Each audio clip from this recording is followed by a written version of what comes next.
ठाणे महानगरपालिकेच्या स्वतःच्या पाणीपुरवठा योजनेतील पिसे उदचंद केंद्र व टेमघर जलशुद्धीकरण केंद्रातील उच्चदाब सबस्टेशन मधील पावसाळ्यापूर्वीचे आवश्यक कामे, कंट्रोल पॅनलची दुरुस्ती, ट्रान्सफॉर्मर ऑइल फिल्टरेशन करणे व इतर आवश्यक कामं बुधवारी करण्याचं नियोजन करण्यात आलेलं आहे.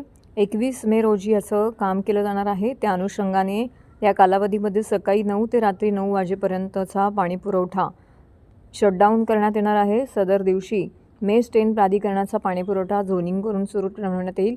त्या अनुषंगाने 21 मे रोजी सकाळी 9 ते रात्री 9 वाजेपर्यंत घोडबंदर रोड, वर्तकनगर, उत्तू park, jail, Gandhinagar, Rustomjee, Johnson, कळव्याचा काही भाग इत्यादी भागातील पाणीपुरवठा 12 तासांसाठी बंद ठेवण्यात येणार आहे. वरील शटडाऊनमुळे पाणीपुरवठा पूर्वपदावरती येईपर्यंत पुढील 1 ते 2 दिवस कमी दाबाने पाणीपुरवठा करण्याची शक्यता आहे. तर नागरिकांनी पाण्याचा योग्य तो साठा करून ठेवावा, ठाणे महानगरपालिकेस सहकार्य करावे ही विनंती ठाणे महानगरपालिकेच्या वतीने करण्यात आलेली आहे.